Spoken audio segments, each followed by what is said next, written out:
بسم اللہ الرحمن الرحیم الحمد للہ وکفیٰ وسلام علی عبادہ الذین اصطفیٰ اما بعد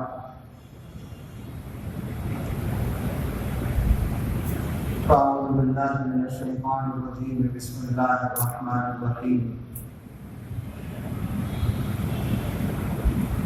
کل نفس ذائقۃ الموت ثم الینا ترجعون صدق اللہ مولانا العظیم۔ کرے کون ہائے دوائے دل، سنے کون ہائے صدائے دل، وہ جو بیچتے تھے دوائے دل وہ دکان اپنی بڑھا گئے۔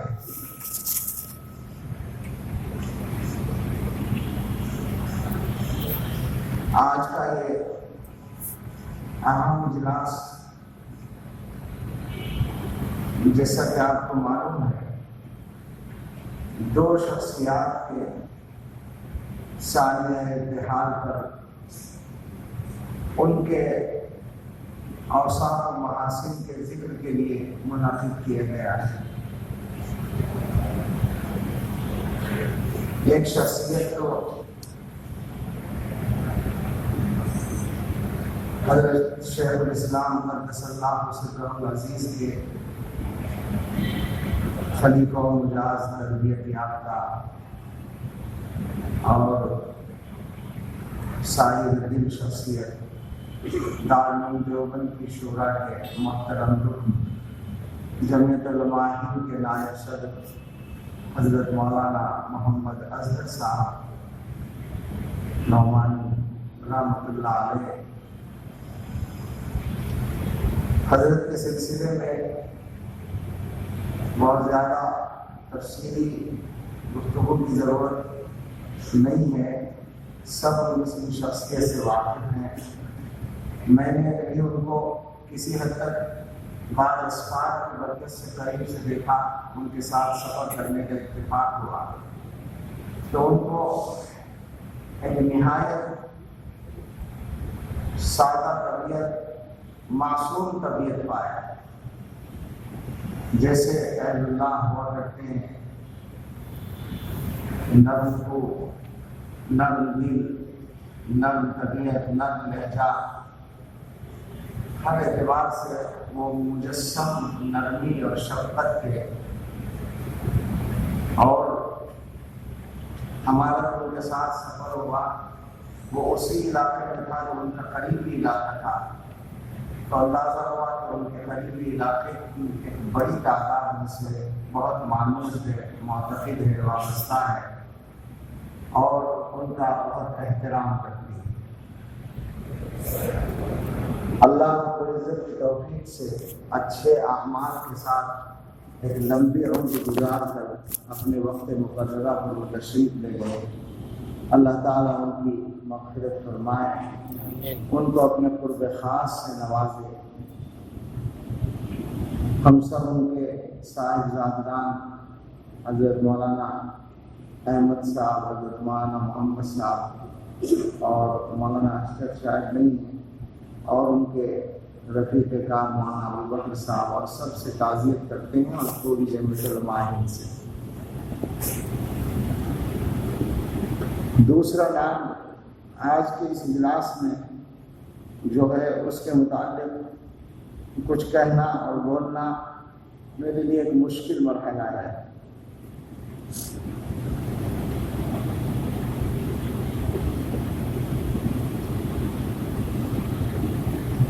کلیوں کو میں اپنا لہو دے کے چلا ہوں، صدیوں مجھے گلشن کی فضا یاد کری۔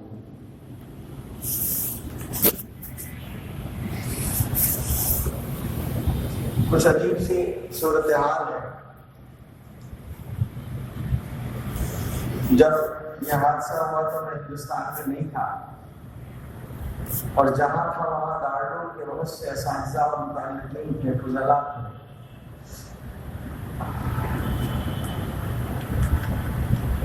مجھے یہ دیکھ کر تعجب تھا کہ جس محرومی کا شدید ترین احساس مجھے ہے، جو ان کے لیے بدرجہ اولاد تھا، تو تقریباً ویسا ہی احساس تمام علماء کو تھا۔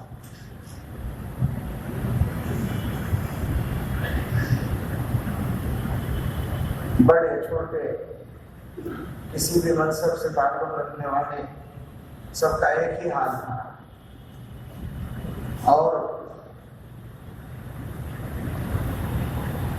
وہ شعر بھی اسی دن سمجھ میں آیا مجھے ڈاکٹر کے محترم استاد مولانا فہیم الدین صاحب ضلع مجنون، جو حضرت کے ساتھ نظام بخاری میں کام کر رہے تھے، انہوں نے میسج کیا کہ قرار نہیں آ رہا ہے،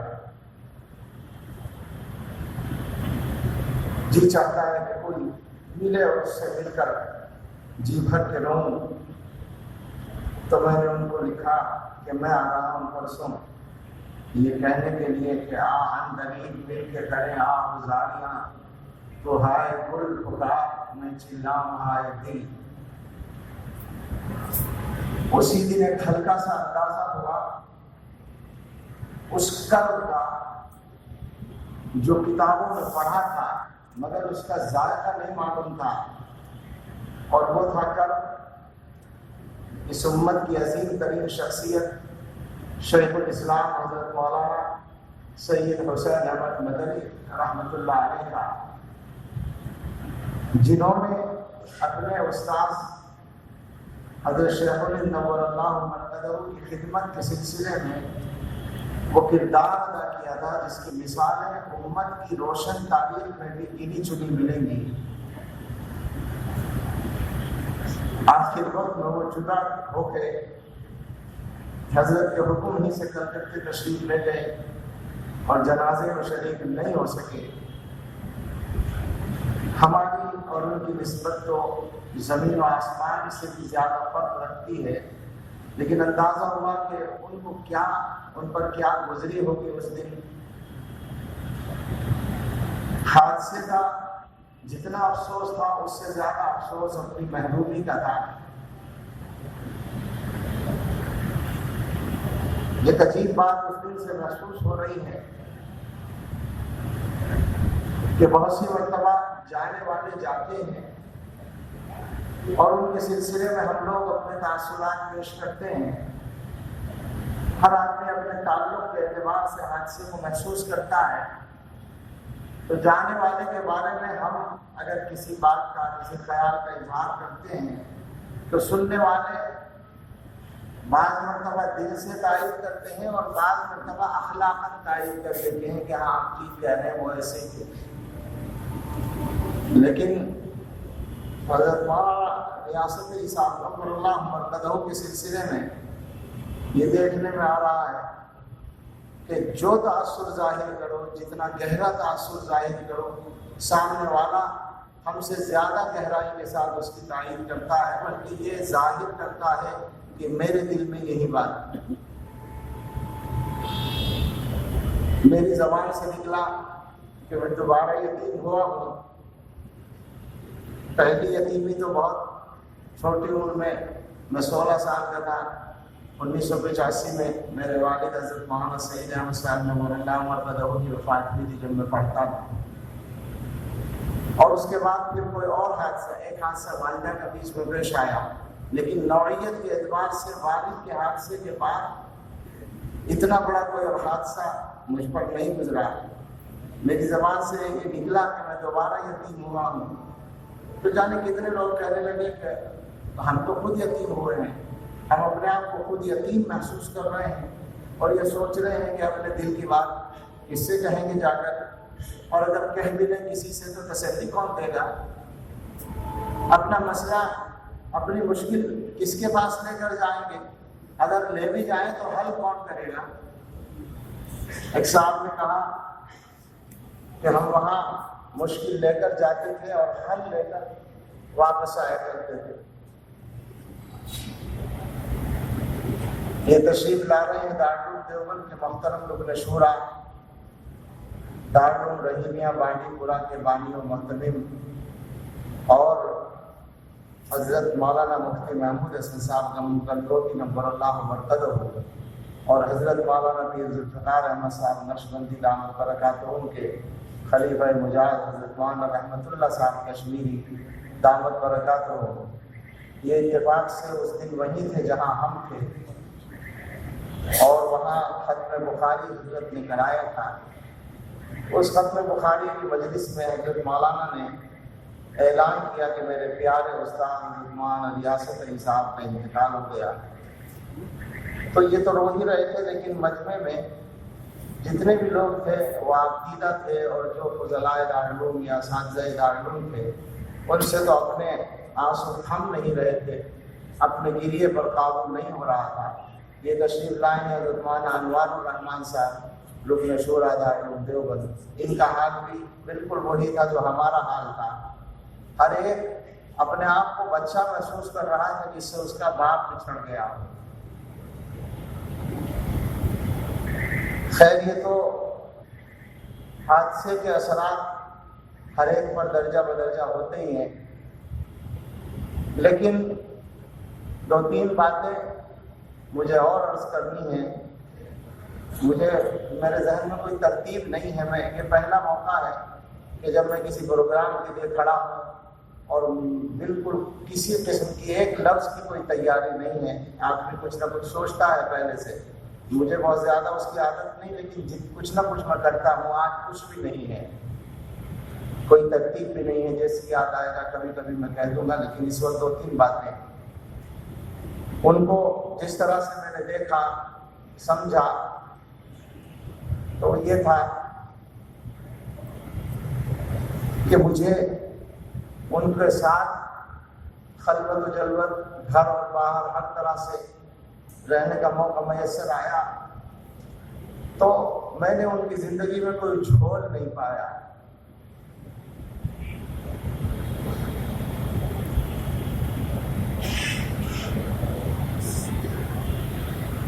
جو گناہ عام طور پر پائے جاتے ہیں ان میں سے کوئی گناہ ان کے قریب آتے نہیں دیکھا۔ کبھی ان کی نماز قضا ہوتے نہیں دیکھی، نہ سفر میں نہ بیماری میں، کبھی روزہ قضا ہوتے نہیں دیکھا، کیونکہ شوگر کئی سو رہا کرتی تھی۔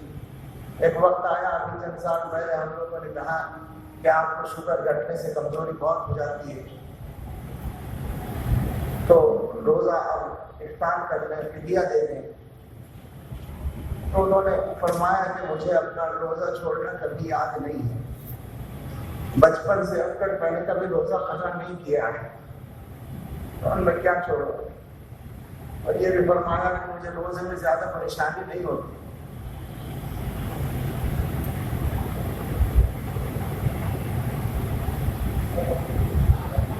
کوئی نماز ان کے دل میں نہیں رہی۔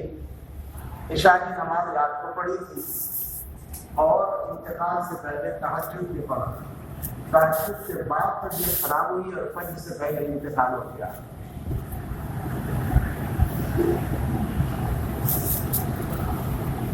ان کو اللہ تعالیٰ نے عجیب و غریب اوصاف سے نوازا تھا۔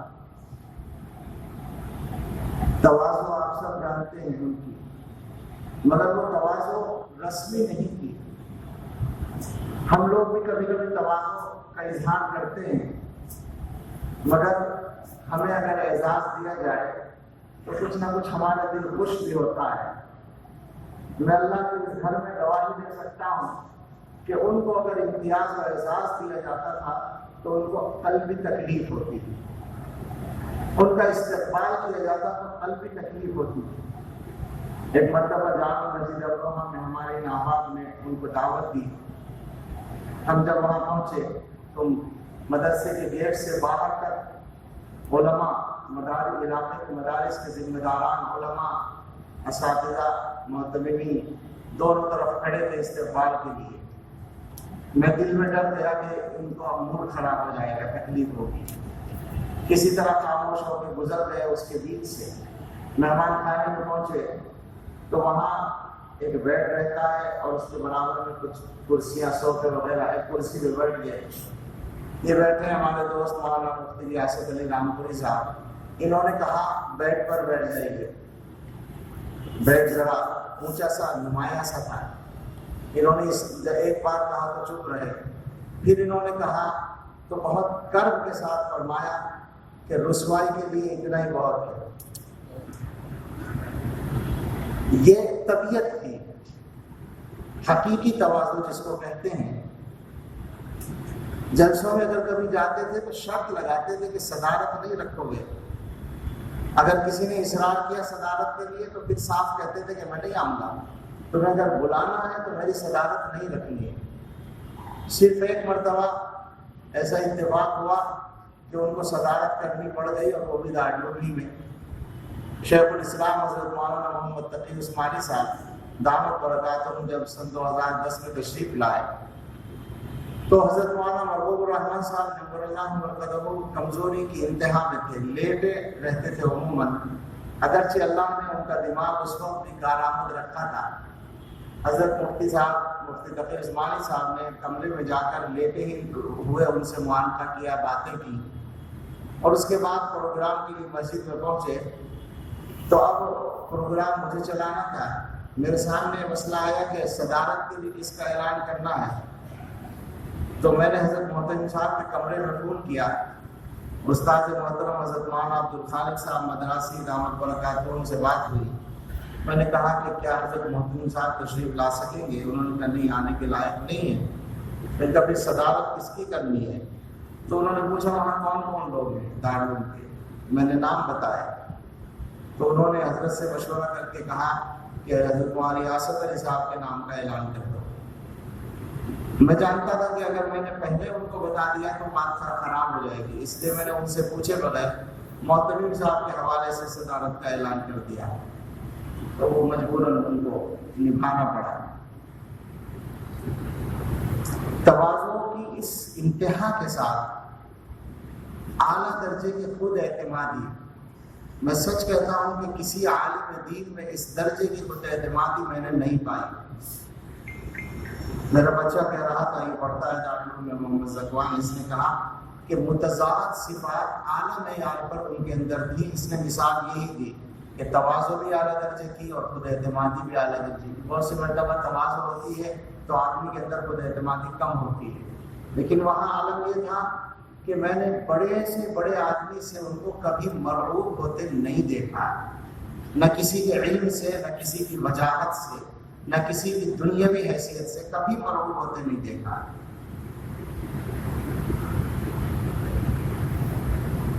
علم کی گہرائی کا یہ عالم تھا کہ ایک بہت بڑی شخصیت سے ملاقات ہوئی ایک ملک میں. تو ان سے کہا کہ آپ نے اپنی کتاب میں فلاں جگہ فلاں کا حوالہ دیا ہے، مگر وہاں وہ بات موجود نہیں ہے، میں نے دیکھ رکھی ہے. تو وہ حیرت میں پڑ گئے، اس لیے کہ انہوں نے حوالہ دیا تھا اس کتاب کا. تو انہوں نے کہا کہ وہاں نہیں ہے بات، فرمایا کہ نہیں وہاں نہیں ہے. تو پھر وہ سوچ کے کہنے لگے کہ آپ ٹھیک کہتے ہیں، میں نے براہ راست نہیں دیکھا تھا، بلکہ فلاں نے حوالہ دے رکھا تھا، میں نے اس کے اعتماد پہ اس کتاب کا حوالہ دے دیا. حضرت مولانا نعمت اللہ صاحب دامت برکاتہم جو محدث عظیم ہیں، بہت سے مسائل میں تبادلہ خیال کرتے تھے. اور ایک مرتبہ حضرت مولانا نے ان سے کہا، ان کے الفاظ میں نقل کرتا ہوں، کہ آپ مجھ جاہل سے مشورہ کیوں کرتے ہیں؟ یہ اس طرح کے علمی سوالات آپ مجھ سے کیوں پوچھتے ہیں؟ تو حضرت مولانا نعمت اللہ صاحب نے فرمایا کہ آپ سے پوچھ کے اطمینان ہو جاتا ہے. عام طور پہ ان کا فون آتا رہتا تھا، تبادلہ خیال ہوتا رہتا تھا. کسی بڑے سے بڑے عالم سے گفتگو کرتے ہوئے کسی بھی مسئلے میں ان کو میں نے حل کا نہیں پایا. عجیب اللہ تعالیٰ نے علم کی گہرائی عطا کی. انہوں نے جس قسم کی زندگی گزاری ہے اس کو ایک کامل اور بھرپور زندگی کہا جا سکتا ہے. انسان کی زندگی نام ہے اس وقت کا جو اس کو دنیا میں کام کرنے کے لیے دیا جاتا ہے. تو میں نے ان کو کبھی بھی وقت ضائع کرتے نہیں دیکھا.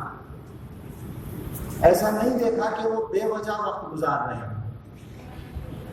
یہ ہو سکتا ہے کہ انہیں آرام کی ضرورت ہو تو وہ آرام کر رہے ہیں، یہ ٹھیک ہے. یہ ہو سکتا ہے کہ ان سے ملنے کے لیے کوئی آیا ہو تو وہ اس سے بات کر رہے ہوں، یہ تو فرض ہے اپنا اخلاقی. لیکن ایسا کہ نہ وہ آرام کر رہے ہوں، نہ کوئی کسی کی میزبانی کر رہے ہوں، نہ پڑھ رہے ہوں، نہ لکھ رہے ہوں، اور یوں ہی بیٹھے ہوئے وقت گزار رہے ہوں، اس طرح ہم نے ان کو کبھی نہیں دیکھا. ایک عجیب عبرت کی بات یہ تھی زندگی میں کہ کبھی سستی کے ساتھ کام کرتے ہوئے نہیں دیکھا. آخری سال جو گزرا ہے زندگی کا وہ نہایت کمزوری کا رہا ہے، مگر اللہ تعالیٰ نے ان کو عجیب قوت ارادی عطا فرمائی تھی کہ سبق بھی اسی انداز سے جاری رکھا جیسے پڑھایا کرتے تھے، اور کسی نماز میں، مطالعے میں، سبق کے لیے جانے میں، یعنی یہ تو ہوا ہے کہ وہ گر گئے ہیں کمزوری سے راستے میں، لیکن یہ نہیں ہوا ہے کہ وہ بے ہمتی کے ساتھ گئے. بہت مشکل سے رکشے سے جانا منظور کیا، اور پھر اس سال میرے 2 بچے دورے میں تھے تو ان کو اجازت دے دی کہنے سے، گھر والوں کے اصرار سے کہ یہ ساتھ میں آ سکتے ہیں، ان میں سے ایک بیٹھ جایا کرے رکشے میں، ورنہ کسی طالب ان کو اجازت نہیں تھی کہ وہ لینے کے لیے بھی آیا کرے. ترجمان سے بھی یہ کہہ رکھا تھا کہ فون پہ پوچھ لیا کرو، مجھے پڑھانا ہے سبق یا چھٹی ہے، فون پر پوچھو، آنے کی ضرورت نہیں ہے. امتحان کی آخری دن تک نگرانی کے لیے تشریف لائے، اسی امتحان میں، سالانہ امتحان میں، بلکہ میری آخری ملاقات امتحان حال کی سیٹیوں پڑی ہوئی. اس دن مجھے نکلنا تھا بیرونی سفر کے لیے، اور میں تھوڑی دیر پہلے اجازت دے کر نکل رہا تھا اور وہ داخل ہو رہے تھے، تو سیڑھیوں پر آخری ملاقات ہوئی. 2 دن پہلے یہ دیکھا کہ امتحان حال میں داخل ہو کے تھوڑی دیر کرسی پر شروع کے حصے میں بیٹھے، اور پھر آخر میں وہ اسٹیج بنا ہوا ہے ادھر جانے لگے. میں نے پوچھا، راستے میں میں کھڑا تھا اپنے کمرے میں، نگرانی کے کمرے میں، تو میں نے کہا کہ آپ کہاں جا رہے ہیں؟ کہ میری ماں رحمۃ اللہ سے بہت دن ہو گئے ملاقات کو، کئی دن ہو گئے، تو وہ وہاں بیٹھے ہیں، ان سے ملنے جا رہا ہوں.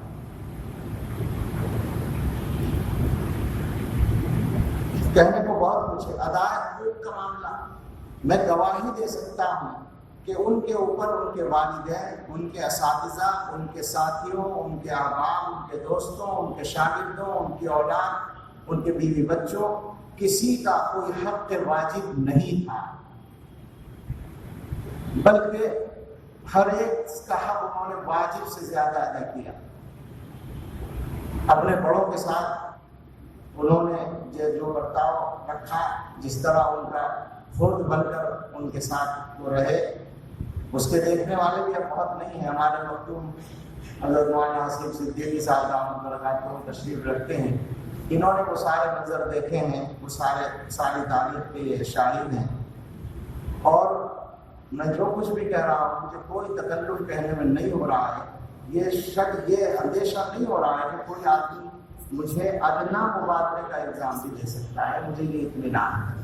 عجیب و غریب شخصیت ہم نے دیکھی ہے. وہ اپنی شخصیت کا اخفاء ان کے یہاں تھا، اپنے آپ کو چھپانے کا اہتمام تھا. لباس بھی آپ جانتے ہیں کتنا سادہ تھا، لیکن عبادت میں، تقوی میں، دوسروں کے حقوق کی ادائیگی میں قربانی کا موسم آتا تھا تو رسول اللہ صلی اللہ علیہ وسلم کے نام کی قربانی، حضرت مولانا فخر الدین صاحب کے نام کی قربانی، حضرت مولانا سلطان الحق صاحب کے نام کی قربانی، ان کی اہلیہ کے نام کی قربانی، اپنے والدین کی قربانی، ایک بھائی جوانی میں گزر گئے تھے ان کی قربانی، حضرت مولانا لقمان الحق صاحب کے نام کی قربانی، اور جانے کتنی ایک لمبی فہرست تھی، مجھے اس وقت یاد نہیں ہے. کئی جانور بن جاتے تھے وہ نفلی قربانی کے. اور یہ اب کی بات نہیں ہے جب کچھ گنجائش تھی، بہت پہلے سے، جب ان کو بہت سے کام قرض لے کے کرنے پڑتے. غریبوں کی امداد کا جو ان کا معاملہ تھا، اس سے تو سبھی واقف ہیں میرے خیال سے. کچھ عجیب صورتحال تھی.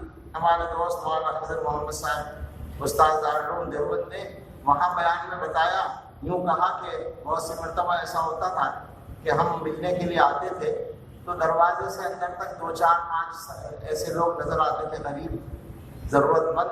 تو ہم یہ سمجھتے تھے کہ شاید آج تنخواہ ملنے کا دن ہے، حضرت نے ان کو ٹائم دے رکھا ہوگا. یہی تھا معاملہ کہ بندھا ہوا رہتا تھا 200-50 لوگوں کا، اور ان کو پہنچتا تھا. اور اس میں اتنا قدیم یہ معمول تھا، اور اس کے سلسلے میں جو ان کی ہمت تھی، اس کا آپ اس سے اندازہ کر سکتے ہیں کہ ہمارے برادر عزیز، ان کے چھوٹے صاحبزادے مولانا محمد سعدان صاحب یہاں بیٹھے ہیں، انہوں نے ایک مرتبہ رمضان میں یہ کہا کہ ابو عید کے لیے کپڑے لانا چاہتا ہوں، پیسے دے دیجیے. تو کہا بیٹے اس وقت آپ کے تو پیسے ہیں نہیں اس وقت. کہنے لگے ٹھیک ہے کوئی بات نہیں، ایسے کام چل جائے گا، کپڑے موجود ہیں پہن لیں گے. یہ بات ہو گئی. اگلے دن یہ داخل ہوئے بیٹھک میں تو آہٹ سن کے انہوں نے کوئی چیز چھپانے کی کوشش کی اخبار ڈال کر. پھر جب ان کو دیکھا کہ تم ہو تو اخبار ہٹا دیا. تو انہوں نے دیکھا کہ بہت سارے نوٹ رکھے ہیں الگ الگ کر کے اور لفافے رکھے ہوئے ہیں. کچھ لفافوں میں پیسے بھر چکے ہیں اور کچھ لفافے ابھی خالی ہیں. تو ان کو بلایا. انہوں نے کہا میں آپ کو چلا جاتا ہوں. کہنے لگے نہیں آ جاؤ، تم سے کیا پڑتا، بلکہ تمہارے دل میں یہ خیال آ سکتا ہے کہ تمہیں کل پیسے نہیں دیے تھے اور آج ان کے سارے پیسے لیے بیٹھا ہوں. تو انہوں نے کہا نہیں میرے دل میں ایسی کوئی بات نہیں ہے. تو کہا نہیں پھر بھی تم سن لو. بات یہ ہے کہ میں تمہیں تو سمجھا سکتا ہوں، لیکن جن لوگوں کو تمہاری ماں جن بیواؤں کو اور عورتوں کو دیا کرتی ہے رمضان میں، ان کو میں کیسے سمجھا سکتا ہوں. تو ان کو دینے کے لیے میں فلاں صاحب سے 20,000 روپے قرض لے کے آیا.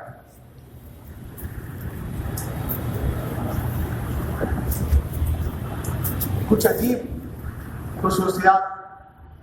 میرا خیال ہے میں نے وقت بھی زیادہ لے لیا اور میری ہمت ختم ہو رہی ہے. میں اپنی بات یہیں روکتا ہوں. کوئی خاص بات یاد آئی. دارالعلوم کی خدمات کا ایک عنوان ہے، پوری کتاب لکھی جا سکتی ہے دارالعلوم کی خدمات پر. دارالعلوم کے لیے انہوں نے جو کچھ کیا اس کا کوئی بدل وصول کرنے کا ان کے ذہن میں تصور نہیں تھا. یہ میں پورے اعتماد سے یہاں کہہ رہا ہوں. اور ان کی جو خدمات ہیں، مشکلات کے زمانے میں یہ حال تھا کہ سچی بات یہ ہے کہ انہوں نے اپنے بچوں کی تعلیم کا نقصان کر لیا دارالعلوم کی خدمت کی وجہ سے بڑی حد تک. اور کئی دن ان کو اپنے گھر جائے ہوئے ہو جاتے تھے. دارالعلوم کے اندر رہ کر کام کرتے رہتے تھے اور کھانا نہیں منگا کے کھا لیا کرتے تھے. دارالعلوم کی نظامت تعلیمات ان کی زندگی کا ایک خاص باب ہے. اس میں انہوں نے جو اصلاحات کی ہیں وہ سب جانتے ہیں. کسی وقت انشاءاللہ بات ہوگی. اس کے علاوہ وہ نظامت تعلیمات بھی ان کے ذمہ مجبوری کی بنیاد پر تھی، یعنی ان کو زبردستی اس کا پابند کیا گیا تھا. ورنہ جب انہوں نے یہ محسوس کیا کہ دوسرے لوگ کام کر سکتے ہیں تو اپنے آپ کو پیچھے ہٹا لیا. یہ عجیب بات. ان کا معاملہ یہ تھا، ان کے بارے میں حضرت مولانا محمد عثمان صاحب رحمۃ اللہ علیہ کہتے تھے کہ ریاست میں ایسا قرضہ ہے کہ چاہے جہاں فٹ کر دو وہی کام کرنے لگتا ہے. مولانا کے کام کرنے کا اصول یہ تھا کہ جو کام کوئی دوسرا نہ کر سکے اس کے لیے وہ تیار. ماہنامہ دارالعلوم کی ادارت کے لیے ایک موقع آیا. مولانا شمس تبریز خان تھے، مرحوم ہو گئے شاید وہ. ان کو مقرر کیا گیا مگر کسی مجبوری کی وجہ سے وہ نہیں آ سکے. تو ایک خلا تھا تو ماہنامہ دارالعلوم کا کام شروع کر دیا. پھر جب دیکھا مولانا حبیب الرحمان صاحب اس کے لیے تیار ہو گئے، ان کو اپنے ساتھ میں شامل کیا. کچھ دن وہ مدیر رہے، مولانا کے مدیر مسئول رہے اور اس کے بعد ان کے حوالے کر دیا. نظامت تعلیمات نہیں. جب دیکھا کہ اب کچھ اور لوگ کر سکتے ہیں، استاد گرامی حضرت مولانا سید ارشد مدنی صاحب دعوت برکات ان کے حوالے کر دیا. اسی طرح سے جو بھی منصب آیا پھر ان کو نائب محتمم بنایا گیا تو اس کو قبول کرنے سے شدت سے انکار کر دیا. فدائے ملت حضرت مولانا سید ارشد مدنی رحمۃ اللہ علیہ اپنی بلند مقامی کے باوجود گھر پر گئے ان کو سمجھانے کے لیے کہ یہ منصب قبول کر لو. تو جواب یہ تھا کہ اگر ملازمت کی شرط یہی ہے کہ میں نائب محتمم بنوں تو پھر میں ملازمت چھوڑنے کے لیے تیار ہوں. کچھ عجیب قسم کی شخصیت ان کی تھی. اللہ تعالیٰ ہمیں ان کو سمجھ کر ان کے طریقے پر چلنے کی توفیق عطا فرمائے. میں معذرت چاہتا ہوں، کچھ بھی سمجھ میں نہیں آ رہا تھا، جو آتا رہا میں کہتا رہا. اب جو ہے اصل بات اس اجلاس سے متعلق اور ان شخصیات سے متعلق قائد ملت حضرت مولانا سید محمود اسد مدنی صاحب دامت برکاتہم ناظم امور جمعیت علماء ہند فرمائیں گے. ان سے بہت ادب کے ساتھ درخواست ہے تشریف لائیں اور اظہار خیال فرمائیں.